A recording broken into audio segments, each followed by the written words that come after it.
Henry is going to be on his way home from school here real shortly. He eats lunch here at home. It sure beats what they feed him at school that they call food. So today, he's got a pork chop that I bought a big pack, and I purposely cooked some up the other night more than what we needed. And there's one small potato in there, and then a bit of an onion diced up, and it's cooking for him. I like buying these pork chops when they're on sale, and then I can cook extras up, make a mess in my stove, and anyway, dice them up or use them however. But that's what Henry's coming home to lunch here in just a little bit. He's got to finish cooking. I've got just enough time for this to be done, for him to walk in the door, maybe put some cheese on it, and of course he's probably going to grab his famous ranch dressing, and then eat that and back off to school. Okay, so Squishy the quail and I are sitting here hanging out. Henry was just here. He's the oldest kiddo. He was just here. So during the day, he goes to 3 different high schools for his different classes because not all the classes are at one school. So he travels a lot. And in past years, when they actually went full time, they alternate days usually. This whole schedule's got me all confuzzled anymore.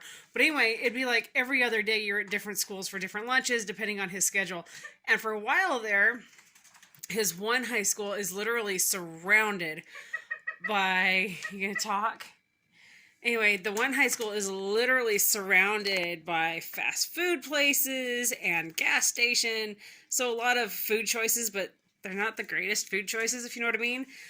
And for a while, he was like, oh, wow, this is cool, blah, blah, blah. And then all of a sudden, Henry realized, he's like, okay, this is costing a lot of money, and my health is not happy. So thankfully, because as a parent, you can only hound so much. So he was able to come to that conclusion. So anyway, this year, because of this weird schedule that we're under, and because his school is literally just down the road for this school, he's able to come home for lunch when he has school and everything. He actually only goes to school twice a week. The other 3 days they're at home. It's a weird schedule. But anywho, so I cook for him. I have a timer on my phone. I watch the time, and I cook a real meal for him on those days. Now, John, he's in school full time, and my husband, he's at work. And so to send real good food with them, some of my favorite things are thermoses, like these, for anything hot. And like John right now, he's been on this kick for burgers with cheese, but we don't do buns and stuff like that. So I take this little thermos, and we'll cook up in the morning. I'll cook up the burger, put the cheese on it. Would you stop it? Squishy's being a stink pot.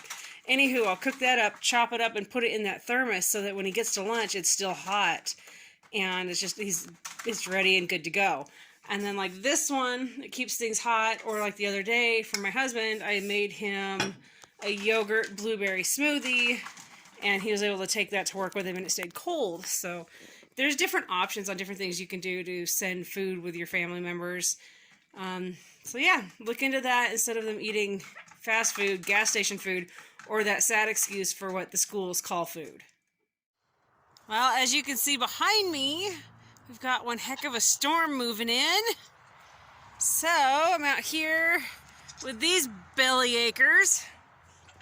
They're complaining. I'm going to get my chores done real quick because supposedly we've got about 3 hours worth of rain coming, and as dark as these clouds are, I'm kind of believing it. So today was like one of those crazy days, and yeah, okay, I just said I need to get on chores, right? Because I can literally see the rain coming, and yet I'm going to tell you about my day. Anyway, I ripped out 4 videos for you guys. I was so backlogged on editing of videos, it was ridiculous. But that's what happens sometimes when you're trying to do everything, and you got the kids, and like everything piles on top of everything else, and then my husband was sick for a little bit, and I had to really just close contact, keep an eye on him. Just was worried and still worried, but yeah, so ripped out 4 videos today, actually 5 because one of you guys will see later, and I have like 5 more to go do. Or 6. This one will be 7. But anyway, getting the videos out to you guys. I've got 2 really exciting videos I need to go edit because I want them out tomorrow morning for you guys. So yeah. Anyway, I actually felt a raindrops. currently wearing my good shoes. I need to go put on my nasty barn shoes and get these guys fed.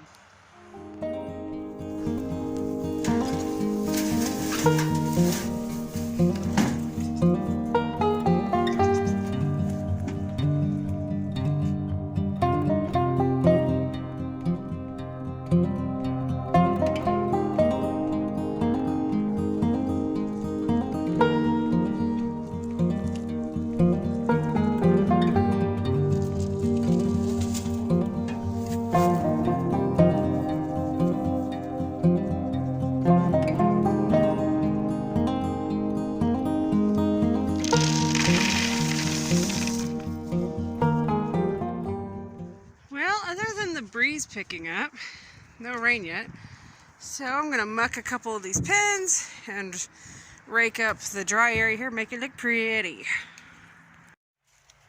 Alright, still no rain. Like, it tried for a little bit, but again, if you followed along for a while, we have very boring weather here. It kind of goes around us, it threatens and then goes around. And if you haven't been around long, if you're new, my weather is really boring. Occasionally we get something fun, but so boring. When I used to live across the valley in outside of a town named Emmett, we had really exciting weather there because of the way it would funnel through the hills. And then when I lived in Meridian, along the river, because of the way the river was and the way the land was sloped, storms literally just came right into us. You could not be missed.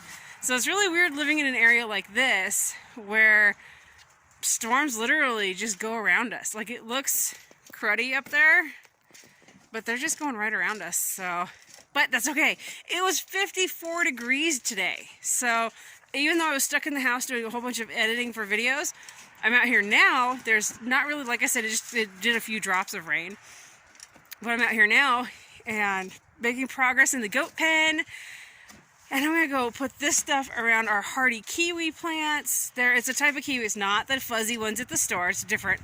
But anyway, I'm going to go put this compost directly on my hardy kiwis and see what else I can get done, because I'm just loving this weather. So, I don't know. I hope y'all are having a really productive day.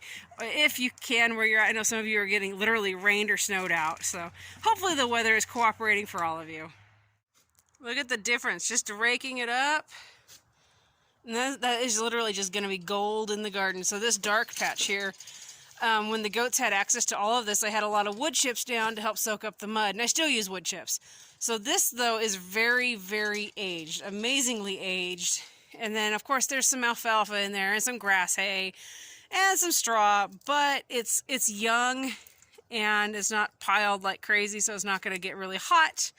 We also have hay and straw that we source that is non-sprayed, so that we don't end up with herbicides and pesticides breaking down in our garden patches and stuff later on. And then the grass hay is stuff that I cut from our very own field here, and we don't spray our fields, so no worries there. Anyway, I'm going to grab the shovel, put this in the wheelbarrow, and go put it around our hardy kiwis. This is where my hardy kiwis are at. The two on the sides are female, the one in the middle is a male. Last year, I had flowers on the females, but apparently I did not on the male, which was very frustrating. You need that for pollination. So I've got a new game plan this year. I've actually got an idea for a box I'm going to create to put over this entire trellis. It'll be, by a box, I mean, it's going to be really tall. Well, tall enough. Kind of like an arbor in a way, actually, and then I can just put plastic on it, because so hardy kiwis need about 150-160 days of zero frost. And if you're in our area, there's frost clears sometimes into June and as early as September. So obviously, you know, that's a short window. Our average last frost date is May 15th. And our average first frost date in the fall is October 15th. So there's time there, but like I said, that's average. And for whatever reason, in these last years, we have had frost clear into June after having no frost. So anyway, like that sheet right there, that's what I used to cover them up. Getting a new plan. What are you doing? There's not a new kitty poopy spot. Okay, so it looks like I really piled it on, right? But because I've got the grass that had grown around and it's protecting those vines down low, this will actually sink down. It's just kind of hanging out on top of the large amounts of grass. So it's really not going to smother out the vines or anything like that. It'll be fine. And on the backside, haven't done it yet. But I'm going to do the same thing on that side. I'm going to go get another wheelbarrow full of this from the goat pen, and I'm going to just put a whole bunch on the other side. Now, obviously this is also making a flower bed that's much larger, and I just said flower bed.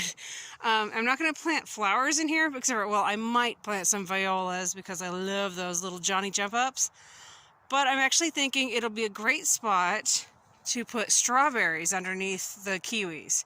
So this might be a new strawberry bed this year.